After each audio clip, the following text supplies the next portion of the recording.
Ada kabar terbaru bagi teman-teman operator ataupun proktor bagi satuan pendidikan, yaitu mengenai pengumuman penjadwalan ulang. Di sini, bagi satuan pendidikan yang gagal melaksanakan ANBK, ada kesempatan untuk memperbaiki dan juga melaksanakan ANBK susulan, yang mana sudah ada informasi pada dashboard ANBK, dan teman-teman bisa simak baik-baik untuk ringkasannya. Yuk langsung saja kita pada pembahasan. Halo Sobat Dikmas, bertemu kembali dengan kami. Semoga teman-teman tidak bosan selalu mengikuti video-video terbaru dari kami. Oke teman-teman, di sini ada informasi berkaitan pelaksanaan penjadwalan ulang untuk jenjang SMA sederajat dan juga SMP sederajat bagi lembaga yang belum sukses pelaksanaan ANBK.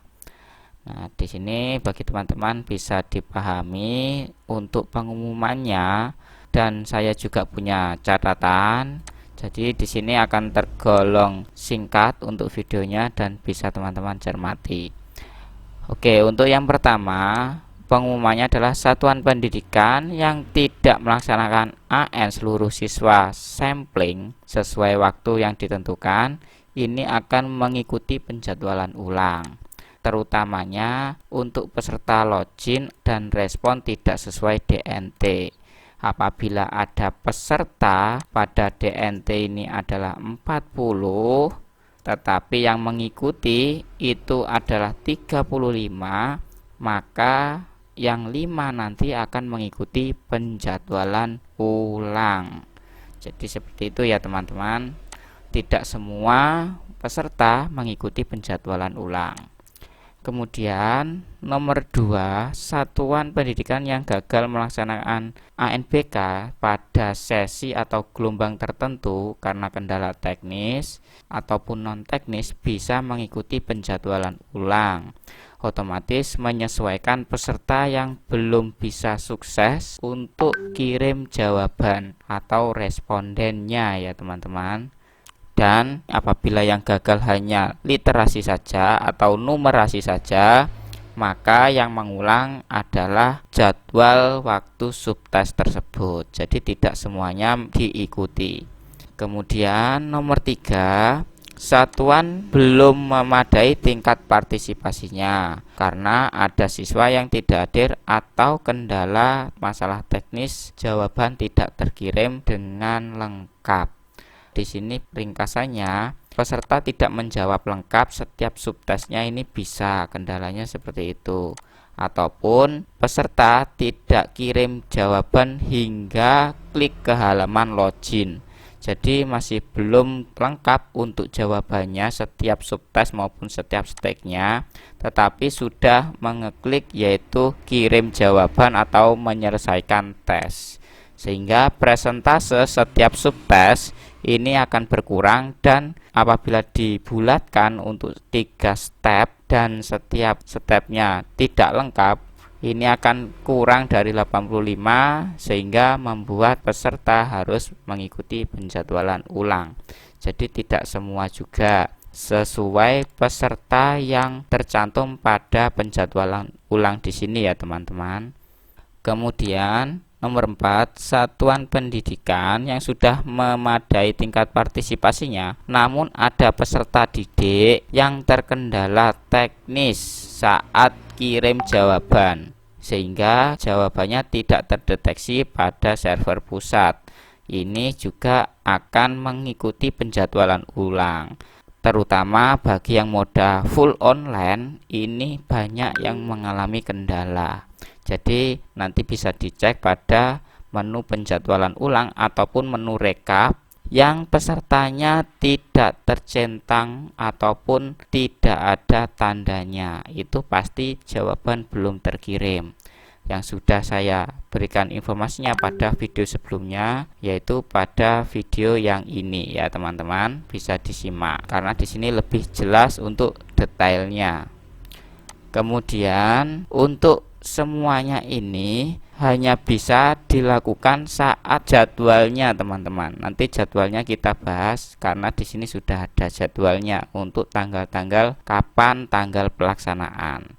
Di sini ada 2 gelombang dan ada 3 gelombang bagi pendidikan non formal. Jadi disediakan 1 minggu di minggu pertama. Ini khusus untuk penjadwalan ulang ya teman-teman.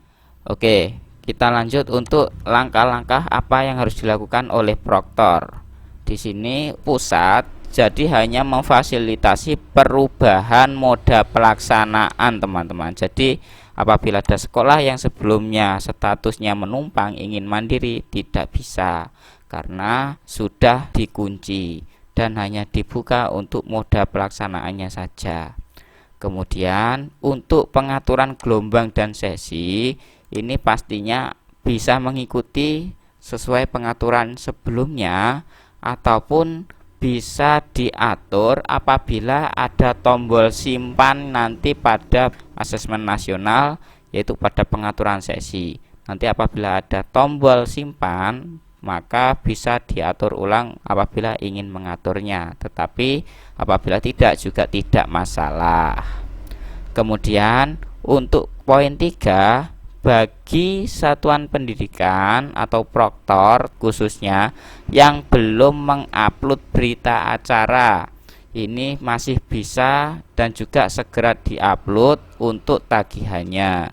Kemudian apabila ada kesalahan pengisian berita acara terutama pada peserta didik, apabila ada yang izin ataupun tidak hadir tetapi pada berita acara belum ditandai untuk pesertanya, ini bisa segera diperbaiki dan diupload ulang. Tentunya nanti teman-teman harus menghapus terlebih dahulu untuk berita acaranya. Nah, di sini bagi teman-teman yang ingin memperbaiki, silakan nanti hapus terlebih dahulu. Apabila ada kesalahan, kita klik di sini kemudian hapus, maka berita acara akan terhapus dan silakan edit untuk berita acaranya di sini, kemudian nanti cetak dan tanda tangan stempel, kemudian unggah kembali. Itu untuk perbaikannya ya teman-teman. Jadi bagi proktor banyak yang belum melengkapi atau ada kesalahan pada berita acaranya, yaitu ada selisih pada respon atau siswa yang tidak hadir, tetapi pada berita acara ini tidak dicantumkan. Jadi perlu adanya perbaikan untuk pemvalidan data. Nah, dari sini teman-teman apabila kurang paham bisa tanya pada kolom komentar. Kemudian di sini yang paling penting teman-teman, yaitu pada tanggal untuk setiap sesinya proktor harus menyiapkan, terutama bagi yang semi online, karena ada yaitu sinkronisasi server. Nah, apabila ada paket C dan paket B yang mengulang semua, ini harus menyediakan yaitu 2 server. Jadi untuk server paket C sendiri, server paket B sendiri, supaya bisa mengikuti pelaksanaan sesuai gelombang yang sudah disediakan di sini ya. Karena setiap gelombang ini hanya 1 kali kesempatan sinkron teman-teman, yaitu di tanggal 30 dan tanggal 1 Oktober. Jadi di sini untuk semua gelombang sinkronisasi waktunya adalah 2 hari ini. Jadi tidak ada jadwal sinkronisasi lagi untuk yang semi online. Jadi bagi lembaga yang ditumpangi, khususnya untuk lembaga kesetaraan, apabila ada yang mengulang kedua jenjang tersebut, bisa disiapkan servernya.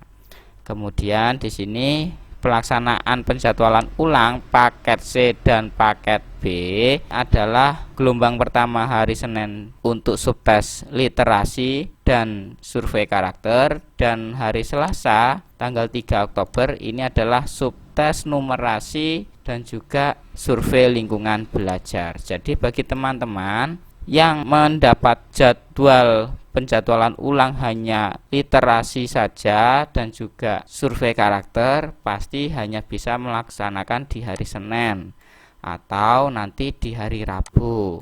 Jadi untuk Selasa dan Kamis tidak.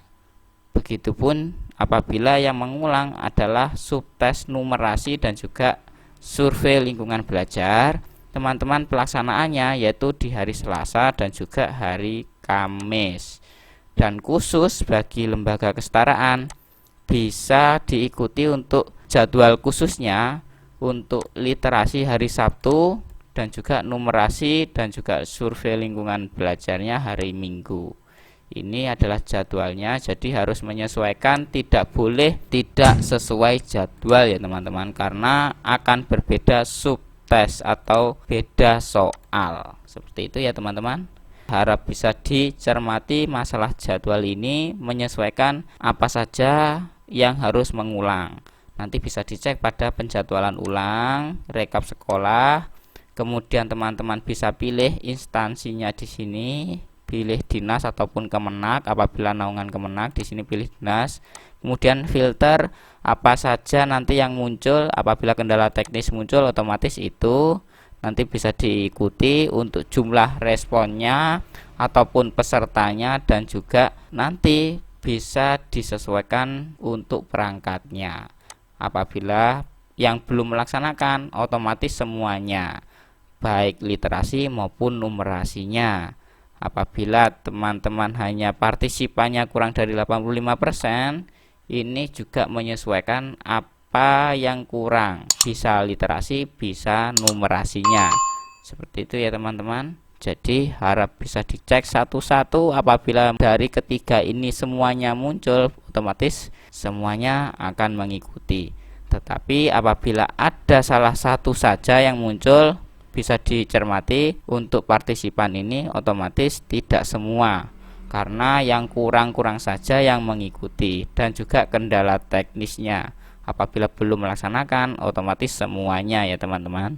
Oke, mungkin itu teman-teman informasi untuk kali ini, cukup singkat. Semoga teman-teman bisa paham apa yang saya jelaskan.